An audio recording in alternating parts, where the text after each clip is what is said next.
Why was I always the one getting blamed? Have you ever felt like, no matter what happened, it somehow became your fault? That was my childhood. My name is Nora, and I was the oldest daughter in my family.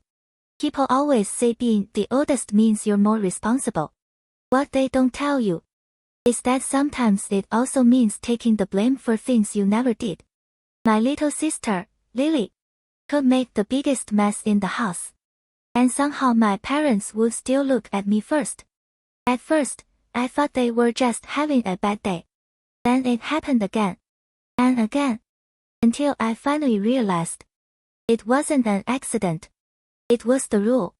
Whenever Lily made a mistake, I was expected to prevent it. One morning, Mom asked us to carry juice to the breakfast table. I remember warning Lily. Hold it with both hands. Walk slowly. She smiled. I know. Then she ran anyway. The glass slipped from her hands. Orange juice exploded across the kitchen floor. I immediately grabbed a towel. I thought my parents would ask Lily what happened. Instead, Dad looked straight at me. Nora, you're the older sister. You should have helped her. I froze. Lily spilled the juice. Yet somehow, I was the lesson. I told myself it wasn't worth arguing. She was only little. Maybe next time things would be different. I was wrong. A week later, I spent almost 3 hours finishing a drawing for school. I was proud of it. Before leaving for a glass of water, I looked right at Lily. Please don't touch it. She nodded. The moment I came back, my drawing was covered in colorful scribbles. Lily looked so proud. I made it prettier. I honestly didn't know whether to cry or scream. When my parents saw it, they told Lily she shouldn't touch other people's things. For 1 second, I thought they understood. Then Mom turned toward me. You should have put your homework somewhere she couldn't reach. I couldn't believe it. She ruined my project. And somehow I was still the one who made the mistake. That wasn't the last time. Dad had an important meeting coming up. He left his notes on the dining table and reminded us not to touch them.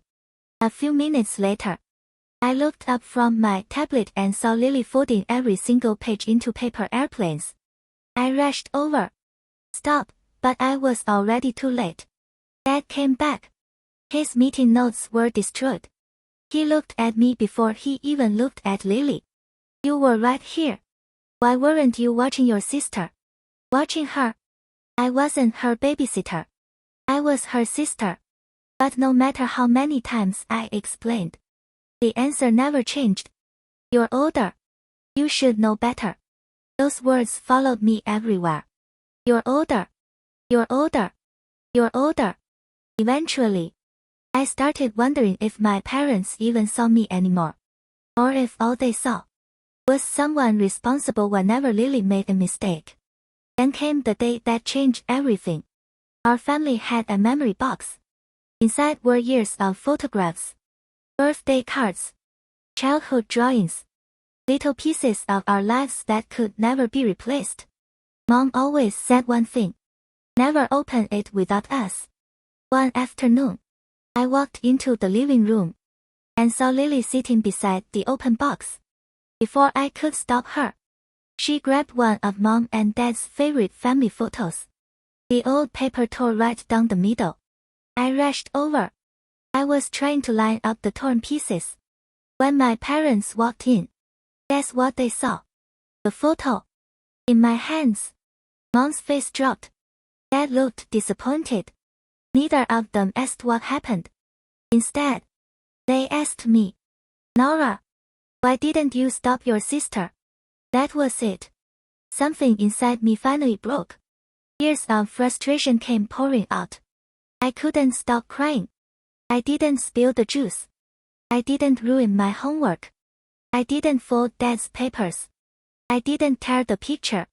So why? Why am I always the one getting punished? The room went completely silent. For the first time, my parents had nothing to say. Then something unexpected happened. Lily started crying. She walked over to Mom and quietly admitted everything. She admitted she ignored my warning about the juice. She admitted I told her not to touch my drawing. She admitted she folded Dad's papers. And she admitted she was the one who tore the family photo. I was scared, she whispered. So I let Nora get blamed. Mom burst into tears. Dad lowered his head. Then Mom hugged me tighter than she ever had before. We thought we were teaching you responsibility. But we forgot something. You're her sister, not her parent. Dad nodded. Being the oldest doesn't mean carrying everyone else's mistakes. That night, nobody missed family movie night. Instead, all four of us sat around the table, carefully repairing the torn photograph together. For the first time, I didn't feel invisible. Before we went to bed, Lily looked at me and whispered, "I'm sorry. You'll tell the truth next time." I smiled. I never wanted you to be perfect. I just wanted someone to believe me. Looking back now, I don't remember the spilled juice, or the ruined homework, or even the torn photograph. What I remember is how much a child can carry when everyone assumes they're strong. Sometimes, the oldest child doesn't need more responsibility. They just need someone to ask one simple question before placing the blame. What really happened?